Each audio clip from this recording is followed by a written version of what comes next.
College, हाँ obviously मेरे लिए तो कॉलेज में तो उसे हिटलर कैंप ही बोलना चाहूँगा। बिकॉज रीज़न भी उसका बहुत बड़ा है। बिकॉज हम यार देखो ना, वहाँ आप जैसे ही जाते हो ना, वहाँ से आपको हर वक्त एक चीज़ डिटरमाइन करके दी जाती है। भाई मेरा कॉलेज तो बहुत अलग था। जो साल मैंने गुजारा है ना पिछला, yes I am now I mean 12th में हूँ और मैं ऐसे वीडियोस बना रहा हूँ। आई नो बहुत से लोग बोलते होंगे कि भाई, आई नो मैं समझ सकता हूँ आपको, बट फिर भी सुन लीजिए। पिछला साल जो मेरे लिए गया वो सच में एज अ हेल बहुत ही खतरनाक और बहुत ही डेंजरस साल था। सुबह 8-8 घंटे, भाई मुझे लगता था मैं कोई पार्ट टाइम जॉब, या फिर मुझे ऐसा लगता था कि मुझे कोई ऐसी प्लेसमेंट मिली है जहाँ 8-8 घंटे काम करवाया जा रहा है। एंड ऑब्वियसली मैं वहाँ जाता था 8 घंटे पढ़ने। घंटा मुझे घर वहाँ जाता था, मैं कुछ भी नहीं पढ़ पाता था। भाई तुम ही सोचो, लगातार 8 घंटे तुम्हारा लेक्चर हो रहा है, उसमें बस 15 मिनट्स का तुम्हें गैप है, वो भी ईटिंग का। और फिर भी आपको उसमें सब सब सब हर वो चीज़ मैनेज करनी है। खाना मैनेज करना है, फिजिकल हेल्थ मैनेज करनी है, सब कुछ कैसे पॉसिबल है मेरे जो।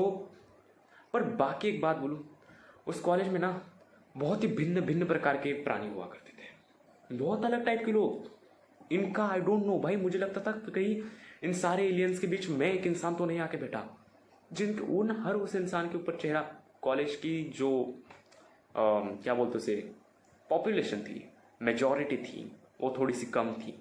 बट बाय द वे वो कॉलेज हमारे पूरे टाउन सिटी में थोड़ा नामांकित है, या ये बोल सकते कि इसे बहुत ही पॉपुलर है कहा जाता है। बिकॉज ऐसा कहा जाता है वो कॉलेज स्ट्रिक्ट है, and that's why that is so good for boys but specially girls, because वहाँ टपोरी पना ज़्यादा होता नहीं है जिस तरीके से यहाँ होता है, लड़कियों को छेड़ा छाड़ी ऐसा वहाँ कुछ होता नहीं है। तो obviously it is so best for them. But भाई मैंने वहाँ जो चीज़ें देखी, मुझे नहीं लगता यार इट इज़ बेस्ट। पर वही मेरे कुछ दोस्त लोग हैं, वैसे मैं इस चीज़ को ये कहना नहीं चाहता, पर मेरे को तो बहुत परेशानी हुई वहाँ।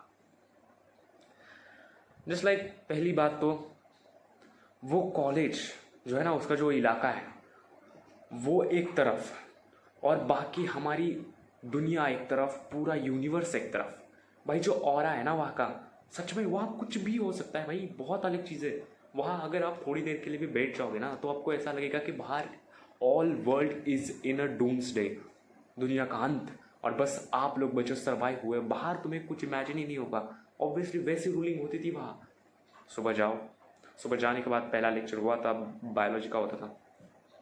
हम जाते थे, मतलब मैं जाता था, मेरे साथ कोई आता नहीं था, जाता था। वहाँ बस एक फ्रेंड था, वो भी बहुत ही होशियार बंदा है, अभी भी वो कॉलेज में है। एंड ऑब्वियसली मैंने ड्रॉप कर दिया क्योंकि मेरे बस की बात तो है नहीं। भाई सच बोलूँ, स्टडी करना भी एक बहुत ही ताकतवर काम होता है लिटरली, और ख़ास करके आप उस जगह पे टिकना, उतने हार्ड कंडीशंस में, उतने हर वो बढ़ते हुए फेजेस में टिकना एक सच में बहुत ही बड़ी बात होती है, और ये हर इंसान से नहीं होता। मैंने वैसे आज तक कभी क्विट नहीं किया, बट इस बार मैं से हो नहीं रहा था, इसीलिए मैंने क्विट कर ही दिया। फिर बाद में वही सुबह जाता था, सुबह जाते वक्त भी सुबह 5 बजे उठना पड़ता था, क्योंकि 7 को मुझे घर से निकलना पड़ता था। ऑब्वियसली आप ये सोच सकते हो कि 7:50 बजे घर का खाना बनना के साथ ये सारी चीज़ें होने के बावजूद फिर घर के मतलब कॉलेज की ओर निकलना, इट्स टू डिफ़िकल्ट। मतलब मुझे तो जाने का मन बिल्कुल नहीं करता था, बट बस मैंने उसमें 20-30 हज़ार रुपये डाले थे, तो अब बेवजह पैसे बर्बाद क्यों करूँ, इस वजह से मैं कॉलेज करता था। पर ना वहाँ एक बंदा था भाई, इतना अजीब बंदा मैंने देखा नहीं था। मतलब अभी भी वो है बहुत होशियार, मैंने जैसे मैं अपने फ्रेंड के बारे में बताया, वही था वो। भाई उस बंदे को देखने के बाद मुझे ना एक अलग से ही ऐसा लगता था कि भाई इतना कमज़ोर इंसान मैं हूँ। भाई एकदम एकदम तगड़ा था, एकदम फिट बॉडी से। और भाई को मैं जब जाता, मेरा पूरा ऐसा ना, पूरा एक थिन लेयर बन चुका था मेरी पूरी स्किन। मेरा अभी 1 साल हुआ है बस, तो मुझे वो पिछले साल के सारे वो क्लॉथ्स या फिर जो भी कपड़े थे वो आज मुझे लूज़ होते हैं। भाई मैं उसे पूछता था कि भाई तू इतना पढ़ाई कैसे करता है, भाई तू इतना सब कुछ क्यों करता है, मतलब हर वो तो टॉप पे रहता था। तो वो बस एक कहता था, कुछ नहीं भाई, कुछ नहीं, बस जाता हूँ, घर जाके खाना खाता हूँ, फ़ोन चलाता हूँ, सो जाता हूँ, बस क्लास में आके पढ़ता हूँ। भाई मुझे इतना गुस्सा आया, मैंने बोला भाई तू आज रैंक 1 पे है, हर वक्त कॉलेज में तेरे तुझसे आगे कोई और जाता नहीं, दैट डजंट मीन कि वहाँ उससे होशियार कोई नहीं था, बहुत लोग होशियार थे। ऑब्वियसली मैंने फर्स्ट टाइम देखा कि भाई असली होशियार की क्या होती है उस कॉलेज में जाके, जो लिटरली बहुत ही ये था कि मुझे ऐसा अजीब सा लगता था, भाई इतने होशियार बंदे हैं इन लोगों के बीच में, इतना कमज़ोर दिमाग वाला बंदा।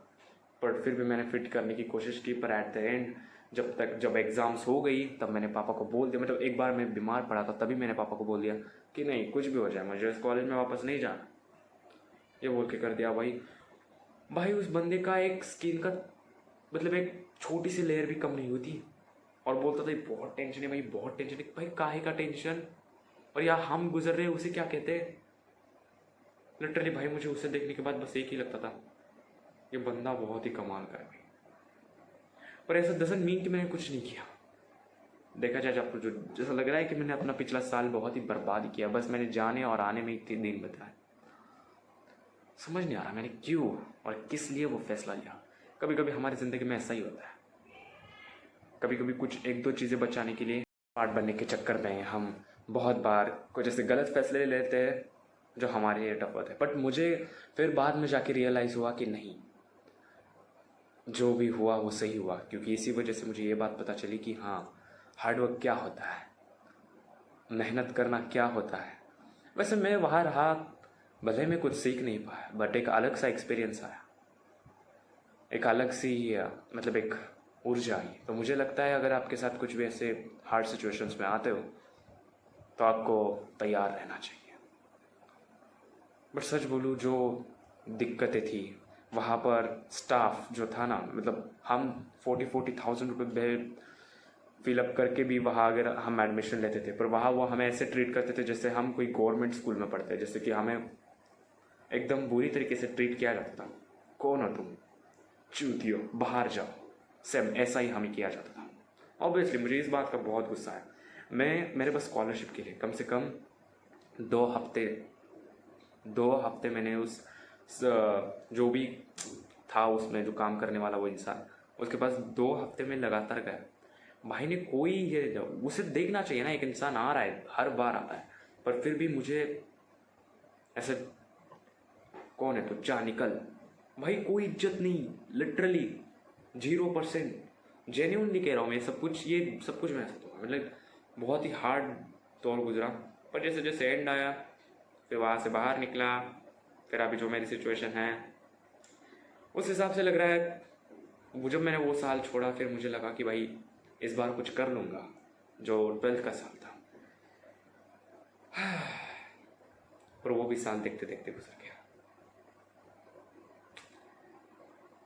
बस इस बात से हमें एक मॉरल ऑफ द स्टोरी ये कि जो हम सोचते हैं, जहाँ हम रहते हैं, वो चीज़ अच्छी हो नहीं सकती, और एक्सपेक्ट की हुई हर वो चीज़ हो ऐसा हो नहीं सकता। तो इसीलिए मुझे तो कभी कभी लगता है, लोग कहते हैं कि प्लानिंग बना के काम करो, पर समटाइम्स मुझे ऐसा लगता है प्लानिंग बनाना सच में कभी कभी बहुत ही बुरी चीज़ होती है। प्लानिंग बना के काम करने से ना 2 चीज़ें हाथ में आती है। प्लानिंग अगर सक्सेसफुल हुई तो ठीक है कि भाई मैंने प्लानिंग बनाई थी, पर प्लानिंग अगर अनसक्सेसफुल हुई तो बस एक बात आती है कि यार क्या सोचा था मैंने और क्या हो गया।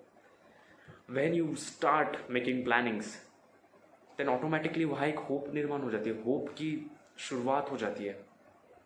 अगर आप कोई प्लान बनाते हो तो आपको आराम से पता चलता है ना कि भाई ऐसा ऐसा होगा। जैसे कि हम कोई फिजिक्स में कोई न्यूमेरिकल सॉल्व करते हैं, अगर हम एक स्टेप की वाइज से जाते हैं तो हमारा ध्यान ये होता है कि आंसर ऐसा निकलेगा, और आंसर अगर चेंज हो गया हम और एक बार डिस्ट्रॉय हो जाएंगे, और एक बार हमारा डीमोटिवेशन हो जाएगा। बस यही कुछ चीज़ें मैं आपसे बात करने के लिए आया था। ऑब्वियसली ये वीडियो थोड़ा सा आपको पेचीदा और थोड़ा सा बोरिंग लगे, पर प्लीज़ सपोर्ट मी, अगली बार इससे भी अच्छा कंटेंट ज़रूर लाऊंगा। ये बस मैंने ना एज अ मजाकिया में किया है, तो मतलब ऐसा मेरा कोई सीरियस नहीं है इसमें, मैं यूट्यूबर बनना चाहता हूँ ऐसा बिल्कुल भी नहीं है। होप करता है सब लोग देखें, बस मेरे दोस्त ना देखें, बिकॉज मुझे इस चीज़ से डर है, वो देखेंगे तो फिर और टॉन्ट मारेंगे। By the way, bye bye, thanks for watching, see you in the next video.